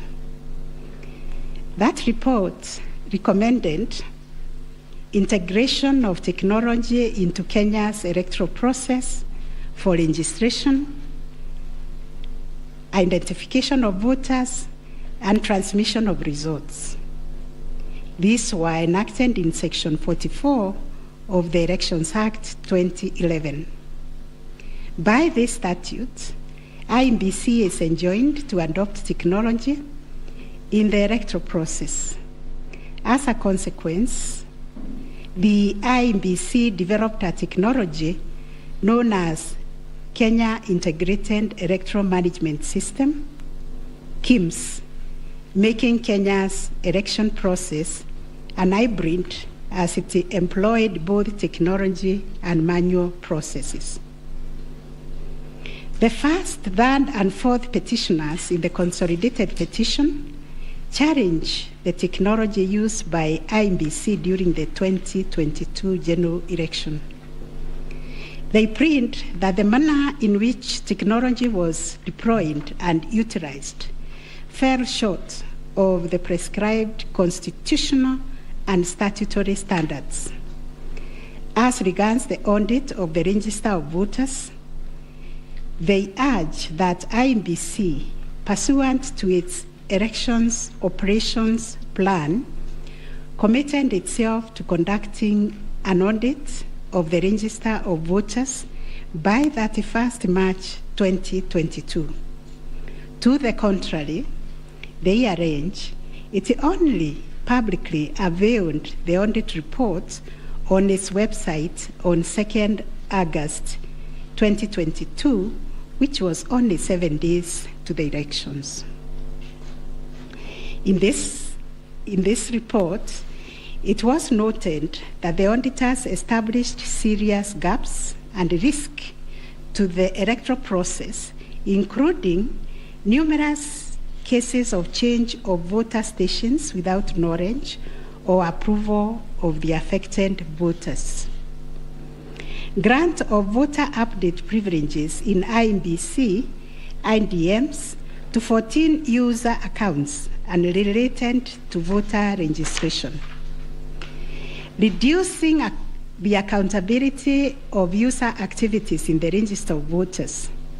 Presence of 11 active generic accounts on the MBIS application and the 2 MBIS users with the same logging identification. Risking unauthorized system users, possible interference, change of particulars on the activation of voters in the system. IMBC's failure to set up access, decertification, and user activity review process. And IMBC was also arranged to have failed to respond to requests by auditors for crucial information. On the integrity of the technology deployed, it was the case for the seventh petitioner that in order to comply with Article 86 of the Constitution and Section 44 of the Elections Act, the technology deployed must be simple, accurate, verifiable, secure, accountable, and transparent. On the simplicity of technology, the seventh petitioner contends that the KIMS kits failed the tests as they were not easily usable by ordinary citizens without expert knowledge. They further assert that IMBC was expected to procure and put in place a technology necessary for the conduct of the general election at least 120 days before the election and ensure consultation with the relevant agencies, institutions, and stakeholders. Furthermore, the petitioners arranged that IMBC violated its constitutional duty by delegating the design, implementation, and conduct of the KIMS components of the election to a foreign company, Smartmatic International Holdings, BV. As a result, IMBC staff and the public did not have full comprehension of the KIMS components. They conclude, therefore, that IMBC abdicated and surrendered its role to conduct elections to Smartmatic, and that IMBC vigorously fought any attempt to subject Smartmatic's activities to accountability and transparency, including the safeguards required by Regulations 61, 69, and 75 of the Elections General Regulations 2012. In response, IMBC has submitted that the electoral system met the constitutional threshold, that all the necessary information was accessed only by the authorized persons. The information was accurate, complete, and protected from malicious modification, either by authorized or unauthorized persons. IMBC maintained an audit trail on activities related to information, and that the information was available and could be authenticated through the use of various security features. In further response, IMBC contended that they engaged KPMG on 7th April 2022 to conduct an audit of the register of voters, which was submitted on 18th June 2022. In addition, it issued a briefing on the report on 20th June 2022, summarizing the thematic areas therein and disclosing its findings as well as actions taken to remedy the issues identified. It also conducted its annual audit in compliance with Regulations 11 and 12 of the Election Technology Regulations 2017 and a certification of compliance issued to it on 3rd August 2022. IEBC relied on sworn affidavits by Michael Koome, Moses Sunkuri, and Hussein Majan on 26th August 2022, which were to the effect that it published the interim report by KPMG on 8th June 2022 and embarked on remedial measures aimed at effecting the recommendations ahead of publication of the final report. It was ascertained that it could not publish the full final audit report, as doing so would compromise the integrity and security of the electoral technology system, considering the provisions of the Data Protection Act, which imposes a duty to protect the data of Kenyan voters. On the other hand, the first and second respondents urged that even if there was failure of technology, it did not vitiate the result of the presidential election. Upon considering all the pleading submissions and the ICT scrutiny and inspection tallying and recount report, which fully examined the IEBC's result transmission system, RTS, we are not persuaded by the allegation that the technology deployed by IEBC failed the standard of Article 86A of the Constitution on integrity, verifiability, security, and transparency for the following reasons. 1, whereas it is true that the KIMS kit failed in 235 polling stations, 86,889 voters were granted the right to vote manually, and the requisite forms 32A were duly filed. This happened successfully in Kibwezi West constituency and parts of Kakamega County. 2, while the audit report was released to the public 7 days before the 9th August election, the register of voters was used at the election without any apparent anomalies. 3, Smartmatic was procured to provide the necessary technological infrastructure, as IEBC did not have the capacity to do so. No credible evidence meeting the requisite standard of proof of access to the system by unauthorized persons was adduced by the petitioners.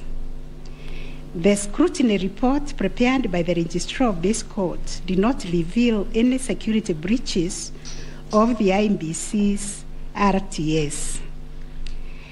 IEBC successfully deployed a biometric voter register system which captures unique features of a voter's facial image, fingerprints, and civil data to register and update voter details across the country and also in the diaspora. The BVR captures a voter's facial image, fingerprints, and civil data, which features are unique to each of the voter. In compliance with Section 6A of the Elections Act 2011, IEBC opened the register of voters for verification of biometric data by members of the public for a period of 30 days. Thereafter, the register was revised to address issues arising from the verification exercise. KPMG then audited the register, and we are satisfied that the inconsistencies and inaccuracies identified during the audit were somewhat successfully addressed. The second issue was whether there was interference with the uploading and transmission of Forms 34A from the polling station to the IEBC public portal.